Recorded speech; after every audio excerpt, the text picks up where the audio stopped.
Infrastructure. So this was a chat question. I'll give it to you, James. Um, City staff and first responders of the public safety infrastructure. There's a bond on the board right now. A bond going around talking about a fire station slash police station.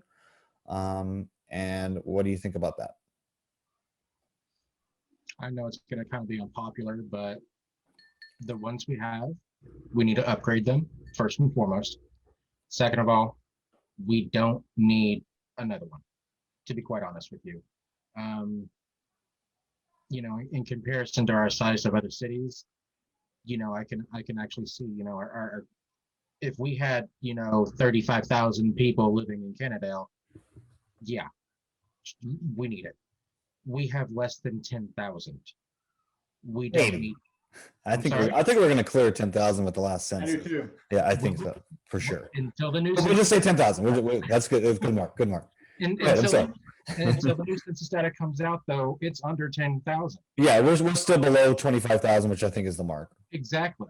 So to be quite honest with you, the one that we have on 3rd Street and the fire department that we have, next to the school, we need to upgrade those. Mm-hmm. Definitely put in new technology, of course. We need to spend some money on that, and they should have the tools available at that point in time, to do their job adequately, or even exceedingly. They shouldn't have to work in subpar locations. We need to upgrade those locations. However, to put in a substation where they basically share it, nah, we don't need that yet. We're not there yet. If we had 35,000 people, yes, I could see that. Our infrastructure is crumbling. I'm not going to even sugarcoat it. We need to fix our infrastructure, but that's not something that we need to fix right now.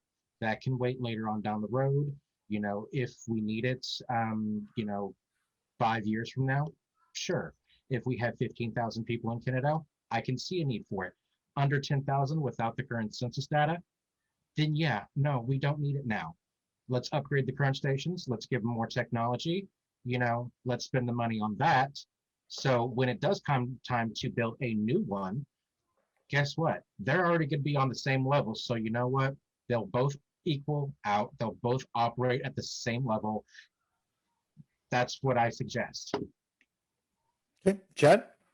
Well, I guess let's clarify a couple of things. So the proposal is actually to abandon the two buildings completely. Yeah. So they wouldn't be operating together. It would be building a new facility and lose those two structures. So the city would take over the police station and probably offer it up to library services for additional facilities, or even the senior citizen center, maybe give it to them for an upgrade. Because there's a couple of major problems. For one, the police department, they've got so many people working in there, they can't even sit down anymore. So they're just out of space. There's really no upgrade you can do in that facility. They don't have the space for evidence storage anymore. They don't have the space for some of the Texas required storage of flares, ammunition, things like that. So they're literally on the verge of having to build an offsite storage building of some kind just to maintain storage requirements under law. As far as the fire station goes, it was never meant to be a full-fledged fire department station at all. It started off as a smaller building. It was a volunteer fire department. They have pushed that building literally to its limits. And frankly, the infrastructure I live right down the street from the fire station. The infrastructure in our neighborhood can't take the fire trucks. Our roads weren't designed for those fire trucks to be beating it up. That's why the concrete's, dipping down 9 inches all around it. It's just crushed it. So it's not meant to be supported there. And the whole ideology of moving the fire department was one to more centralize it with how the city has grown since it was last built. Because when it was first built, everything was up here closer to the highway. That's not the case anymore. We have a lot more that's pushed out further south. So a big part of that is to get it a little more centralized to help response times to the south, because that is one place we are lacking. So there's a lot of requirements there. And, I think this is one of those bond things that I'm glad that it would go to the citizens, because it's a big deal. Because part of that isn't just that, we need a new ambulance, we need a new fire truck. And those aren't cheap. I mean, you're looking at like $2 million just between those two vehicles. So That's a big chunk of the $13 million request that's coming in. And then, frankly, the cost of building stuff ain't getting cheaper. So we either bill it for today's dollar, or you're going to bill it 5 years from now for those dollars. And they're going to be some pretty hefty inflation added to that, because construction costs are just climbing through the roof. Yeah, around here it's so busy. I mean, just 6 10 months. years ago, you could build a house for $100 a square foot. New houses right now are $250 250. a square foot. I mean, it's not getting cheaper. So to kind of clarify, you would rather give 2 buildings away, just here you go, have at it, and go, which, that's prime real estate, to be quite honest with you, for an extra storage for the library, or even the senior citizens center, which I'm sure they would think of that as a blessing in disguise, because their facility is very small. Or we can again just improve those facilities, because the rent's already paid on, the land's already ours. Why not? Well, Upgrade those buildings. We wouldn't be giving away the buildings. The city already owns them. Yes, We could sell exactly. them. The city already owns them. So Right. either We could sell them if that's the problem. But the problem with putting We'll money use them. into the 2 buildings that currently exist for upgrades is you're looking at the fire station is going to need $3 million to get it where it needs to be. And the police station is probably going to need another 3. You just built the building. yes, So we can either have a brand new building from the ground up, or we can, patch up a problem and hopefully the boat don't leak. Well, the problem is this: you want to build a brand new building, and you're saying that a brand new building for 2 departments is going to be $6 million. I can guarantee you right now in today's It's gonna be like dollars, 12. it's going to be Yeah. north of 10. Mhm. Yeah. Again, I work in finance, and this is something that I do for a living. It's going to be north of $10 million. No doubt. So to save 4 million, to save a little bit of money now, like I said, our first responders, they need our help. They need it with raises. They need it with adequate working conditions. And if their working condition right now is not that great, then we need to go in there with the funds. We need to upgrade those, those buildings, because let's face it, we don't have north of $10 million to go build another building in in a centralized part of Kennedale, where response times can be equal or less than what they currently are now. Or I know the people in the southern regions of Kennedale, they're suffering right now, because it takes it'll take probably an extra 10 to 15 minutes to get to them. Whereas where I live, up close to them, it would take me literally 5 minutes, if that. And I understand that they're having a huge issue down in South. However, we need to upgrade those buildings. We don't need to, I understand that we own those buildings. We own the land that they sit on. We don't need to, give them away to other people or other entities within the city, like, the library, or even the senior citizens home, or the senior citizens center. With senior citizen center, we need to protect our seniors first and foremost. That is paramount. So what we should do is, there's a lot of tract land over there next to the city hall. Why don't we build them a new center there? That's a thought. And you know what? It wouldn't take, north of $10 million to build them that center. It would actually take probably around your projected cost around 6. So we could spend the money north of 10 million for a new station that 2 departments would be working out of, not just 1, 2. Or we could keep the buildings, upgrade them, and give our senior citizens a new place to call home, because that is actually that would be probably be a better proposal than to spend north of $25 million that the city, quite frankly, don't have. Again, working in finance for X amount of years, this has given me, a knowledge base on how to do this. And Mr. Wandell, I understand your basis is also in finance as well. So you should know that it's not going to cost $6 million. It's going to cost anywhere north of 10 million. Sure. Chad? But here's the thing: how much is it going to cost to revamp those buildings? $5 or $6 million? No, it shouldn't cost any more than $5 or $6 million. It should cost actually a total combined amount of anywhere between 2.5 to 3. If you were to give them the correct. So we're still talking about having to get a bond. Yeah. We don't have $3 million in cash. So we're going to pay $3 million, plus we're going to pay the interest on $3 million for a patchwork job that we have to replace in just a couple more years anyway. So the lifespan of what we just fixed won't even last the length of the terms of the budget of the bond. 30 years. So So my question to you guys as a follow-up would be, we'll start with you, James, is it's going to be up for a bond, which means we all three of us going to vote for it. If it includes both the structure and the equipment, the new fire truck and all the things that need, new ambulance, are you going to vote no or yes for it? As a not as a council member, but as a citizen. Right. This will be a citizen's vote. As a It won't be a private- council vote. as a private citizen, Mhm. if it were to encompass both the building and the new equipment, Yeah, because I think you were struggling there, so I wanted to. I'd have to vote. I'd actually have to pray on that one. Okay. And hopefully that I would get the correct answer from, a higher power than myself. If it was just for the equipment itself, I'd give it to them in a heartbeat. If it's the building, I'd say no. But if it was both, I'd have to pray on that. I pray about all my decisions, Chad. I'm gonna tell you right now, it's a breath of fresh air to hear somebody talking about prayer, since it's apparently the taboo subject these days. Sure. No, yeah. Be taboo all I want, so I'm still gonna pray to my Lord Jesus Christ. Exactly. Amen, sir. Amen. Preach, brother.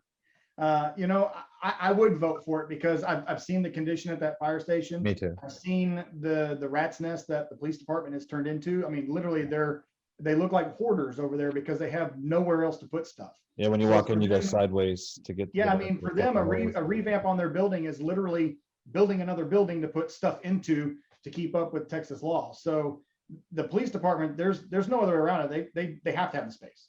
Period. They have to have the space. So Well, thankfully, I've never been inside the police station, but for obvious reasons. But if I yeah, were to ever be invited as a private citizen, I would definitely go ahead and take a look at it, or even the fire Yeah. station. Yeah, for sure. I just think you walk over should. there one day and ask to take a visit, and you'll be like, "Holy crap!" Yeah, absolutely. It is not. You can't maintain a department like that. I mean, evidence storage alone, we need a new building. And the For chief and Daryl will security be and happy. for space, it's ridiculous.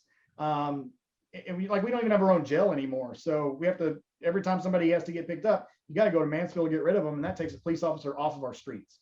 So that's a huge problem. Whereas we only have 2 to go on anyway. So at any given time, if somebody has to run somebody down to Mansfield, you just lost an officer for an hour and a half. So a follow-up question. I'll start with you, Chad, on this. Are you okay with a couple more perks and earmarks, which would be, for example, the gun range? I thought about the gun range a lot, and I thought, if anything, if the gun range would be open to the public, it has a chance to actually turn a profit. It actually has a I'd chance go. to pay for itself. So, and there's actually a significant number of grants out there for a couple $1 million a piece that we could apply for, where if the gun range is open to the public, you would qualify for those grants. So there's some opportunity. If we add that earmark on, there's a good chance we actually won't even pay for it. So I am for that. Okay. James? I would for that as well. Okay. All right, great. Let's go ahead and let's see where we're at.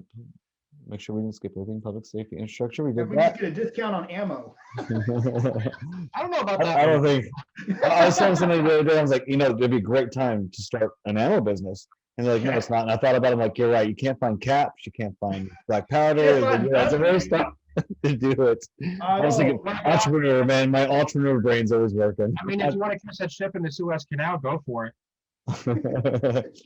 Okay, so this is a James question to Chad.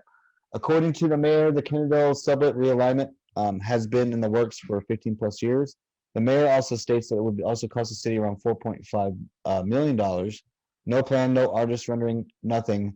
But yet it's been in the works for 15 plus years. For a project that has that much time in the pipeline, then there should be some kind of plan or blueprint. Why isn't there one? Well, there is. It's called the thoroughfare plan. And the thing is, with the thoroughfare plan, you put where you want roads to go in the future, and it's a rough draft. So it may or may not happen exactly as planned. And that's just the nature of land sales and right-of-way acquisition and whatnot. You can't go out and start engineering roads 10, 15 years in advance, because engineering only lasts so long because of erosion changes, floodways, a whole list of scenarios especially in North So Texas. you really don't go to engineer those plans till right before you go, this is where we're going to build it. This is where we're putting our efforts in to get the right of way. Whatever you have to do to get the land to build the road. And that's kind of where we're at with Sublet Road. Is we finally have been talking with TxDOT because there's enough stuff going on there that it needs to be changed, and it needs to be changed because there's stuff going on there. And part of that is, TxDOT said you can't have a left turn in into any of this commercial stuff unless you move Kennedale Sublet Road. Well, clearly it makes sense to move it if the state says, that's great, you can build all this commercial stuff, you just can't turn into it. I mean, it's just not going to survive because the first rule of real estate and commercial is location, location, location. And if it's not easy to get into, then we're just going to keep driving until I can get that left-hand turn. I mean, you'll see it anywhere that you can't get that left-hand turn in, the commercial never develops there. So it is crucial to get that left turn in there.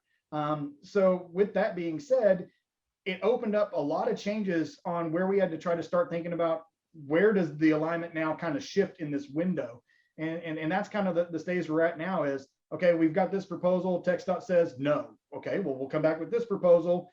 Where does TxDOT stand on this one? And once they give us the green light, that's when the engineering kicks in. That's when they'll actually go out there and do the GPS surveys. They'll actually do all the right-of-way acquisition stakeouts to figure out what's it going to cost, how's it going to go, how's this going to be designed. I mean, we kind of know what the design is going to be, 2-lane road, improved just like you see through the rest of town. Yeah.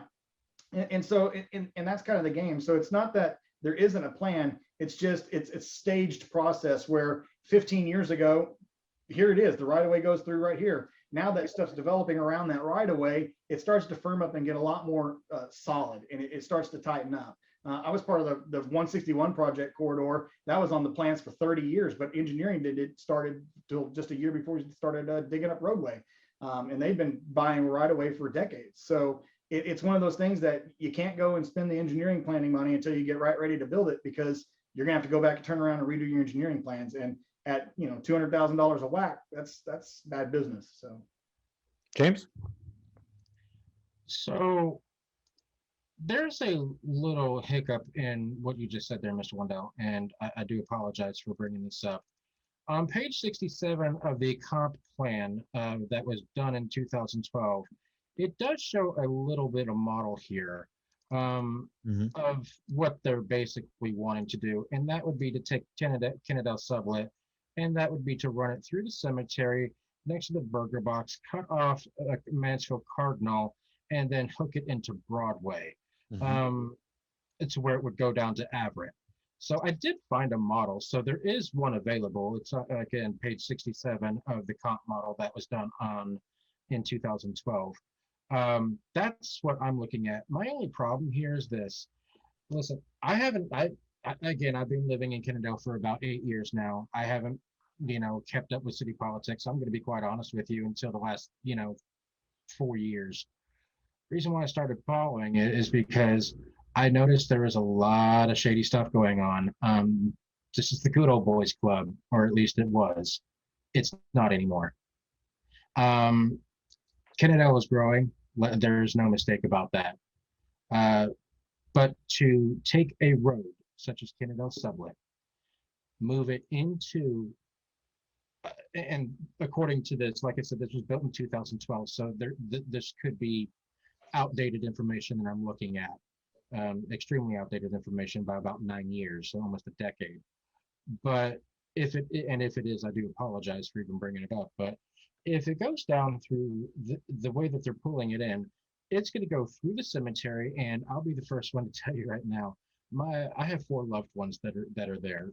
They're no longer here with us today. Are you going to exhume those bodies and put them somewhere else? Because I'm going to let you know right now, if my loved ones are exhumed, I'm going to have to pray on that as well, because I'm going to do some damage, and it's not going to be physical. I'm going to be yelling at somebody. You're not going to be doing that to my family members. It says rest in peace for a reason, and that is to lay peacefully, not to have a road next to you. Also, the only other reason I've been hearing about this recently is because of the new low-income apartments, Hammock Creek. To be quite honest with you, I moved out of Arlington for a reason, and it's that reason. Anywhere you have low income anything, you invite Section 8, and then you also invite for lack of a better word, trash.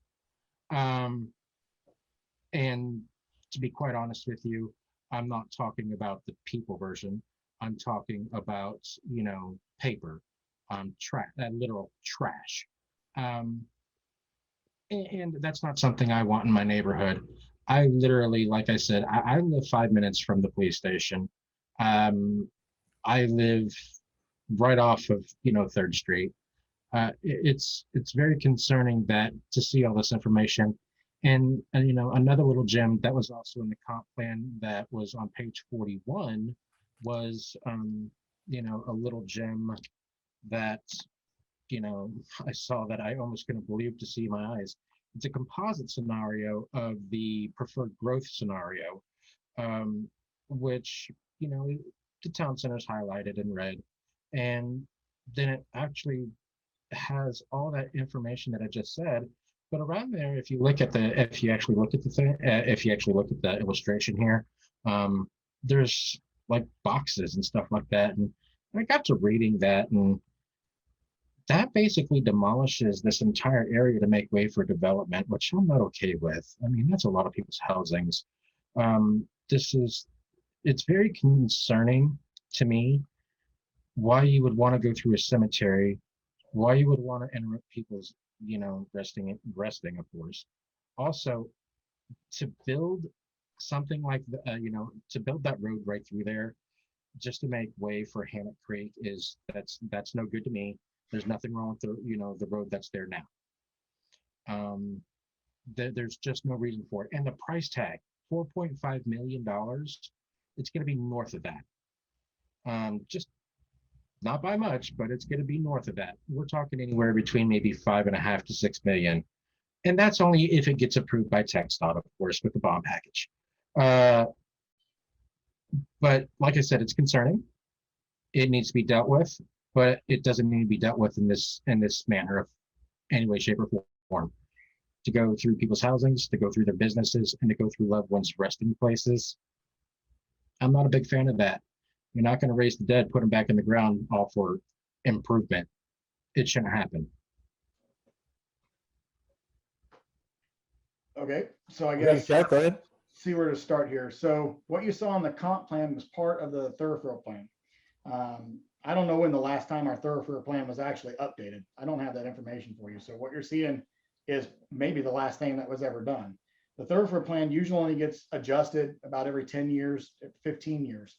And honestly, it comes with growth. The more growth that starts happening, the thoroughfare plan changes and adjusts, because you never know. Somebody might go, I got this land right here, and this is where I'm building this development. And then the thoroughfare plan goes, well, we'd like to have a road through it. And then you go, well, the topography says you're not coming straight. You're going to have to come down and around and over. So until you get out there, things can change. I don't believe for 1 second the road's ever going to go behind the cemetery. I just don't. Maybe at one point it sectioned off some of that and kind of planned for it, but I couldn't tell you if they actually reserved the space all the way through the backside of the cemetery to make Like that I said, it is almost 10 years old. So like I said, what I could be looking at is outdated information, which if it is outdated, it needs to be removed, or redacted, should I say. But I don't know if that's been reserved or anything like that. And I do apologize for interrupting you. Please go ahead. No, it's okay. It's a conversation. That's what we're having. Absolutely. And so with that being said, that's part of the process that we're going through right now. Is we know that sublet has to go from one side to the other. It's talks about closing it off. Where it goes right now is next to the development. Where it's shown on a thoroughfare plan is way off the development. Sure. A couple of 100 yards off of the development, which honestly, it could end up in that ending location, but I don't believe it for 1 minute. It's going back behind the cemetery. I think the where it's at, it's going to come through and come along where it's at and just get widened and come through there and probably make a turn instead of being that nice dangerous S curve that's there that everybody keeps running off into Mr. Elam's yard. I think they're going to make that He's really mad right shot now. somewhere. He is mad. Hey, Yeah, he's really mad. After 2 or 3 times of somebody driving in your front living room, you put in boulders so they hit those instead. So that area is dangerous. I mean, we've had plenty of people on bikes and pedestrians hit there. There's no sidewalks. Kids use those roads to get to and from school. Yep. That area backs up like crazy when it's school time. I mean, I live right there. There's times where I have to go ask people to move their cars so I can get out of my driveway. Yeah.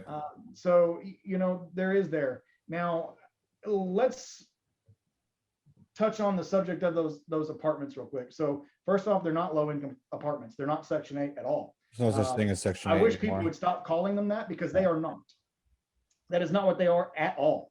In fact, Section 8 is dead. Section 8 has been Dead. gone for a long time. Since the 90s.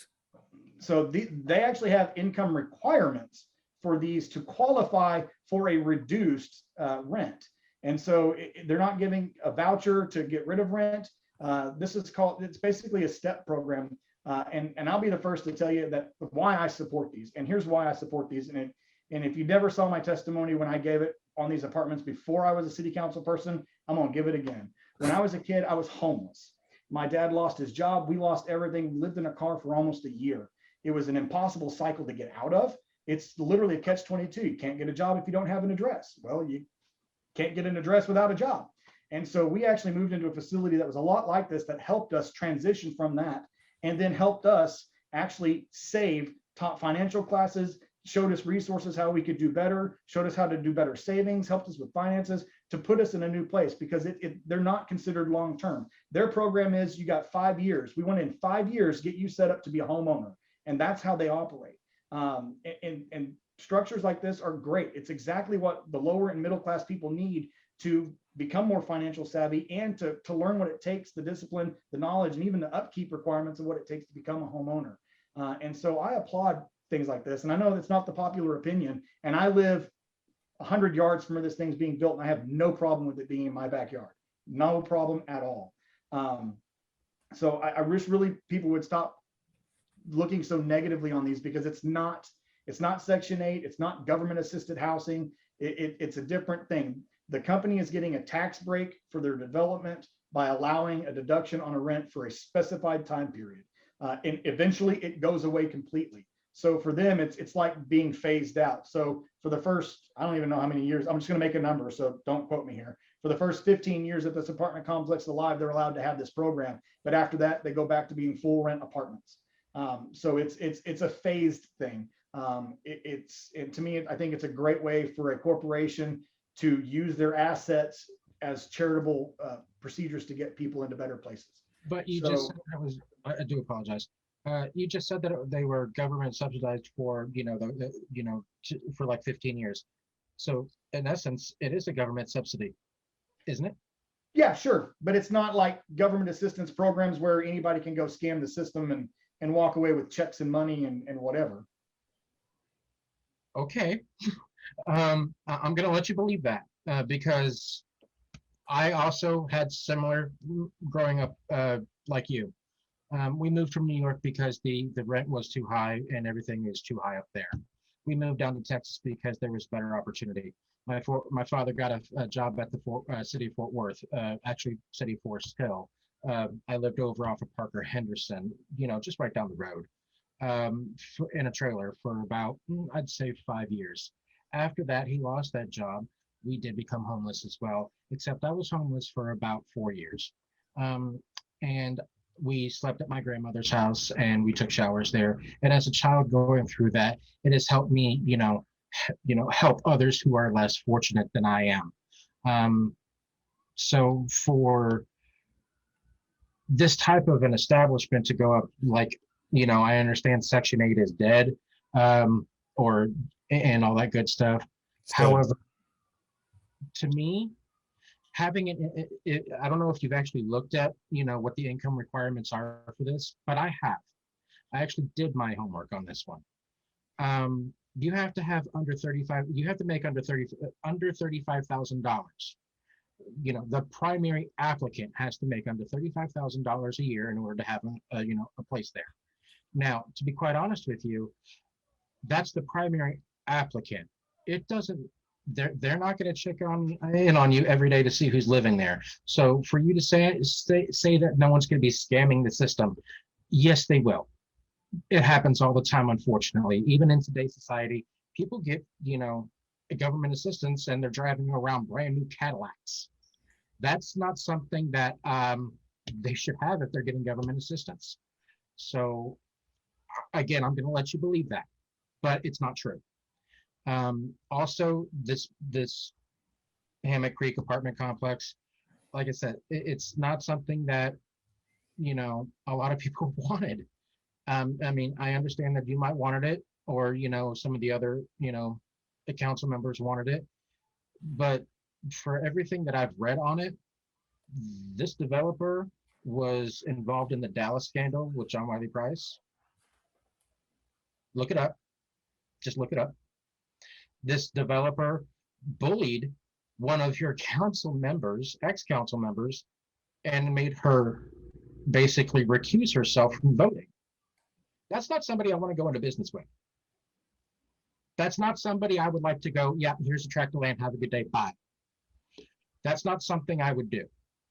And it happens, unfortunately. That's this apartment complex that is going up over here. It's not good business for Kennedale. And for you to say it's not government subsidy, well, after 15 years, their tax credit runs out. So technically it is a government subsidy run thing, even though it's through a private developer. It is government subsidies. And essentially it's hardcore form. I think it's 30 years, just to correct that, by the way. But Chad, any final rebuttal before I segue? Sorry. No problem. So let's just go back to infrastructure real fast. And too, there's we were talking earlier, how we were talking about the buildings for the police and fire and the response time on the south side time. The biggest reason for that is the train tracks. And so one of the proposed, I believe it is, proposes to build the bridge over one of them, Eden or whatever it is. Are you guys okay with that? And keep in mind, I mean, at least since I moved here, which was 06, we've done huge leaps and bounds around here on roads. If you look at Bowman Springs, for example, that expansion, which was in 08 or so. And just we've been spending that kind of money over the years. So are you guys okay with that kind of infrastructure for a bond package? James, go ahead. No. Okay. I listen. You're going to build a bridge over the train tracks. That bridges don't come cheap. No, they don't. They're not at all. That's why it's on a county bond too. Yeah, it's on a county bond. Yeah, it's on a county bond, which if the county does approve it, Kennedale is only held liable for I think half. You know what? Let me just add that, because I was gonna talk about that too. Let me just add that a lot of these projects are where it's a scenario of 80-20, where we have to come up with 20. Are you okay with those types of projects as well? Like, should we go ahead and spend the money and get a bond for projects like that? If we're doing something like an 80-20, and where the city is only responsible for like 20% of it, build a bridge. That's fine. I don't know how you're going to do it with the park location being like right there, with the entrance of it right there. Plus, there's some homes over here. I don't know how that's going to work out. That's I'm not an engineer, so I don't even. But I mean, I'm okay if I'm okay with the bridge if we're not paying a lot of money for it. If we're going to be paying, upwards around 11, 12, 13, 15 million, no, we're not going to build that bridge. I'm not going to build that bridge and get over it either. So, yeah. Okay, Chad? Yeah, it's crucial infrastructure at this point. We had the same scenario in Grand Prairie with the General Motors plant right there. Everybody's familiar with the train comes there to unload at General Motors. Yep. Sucker's 3 miles long. There's not an overbridge passing through General Motors.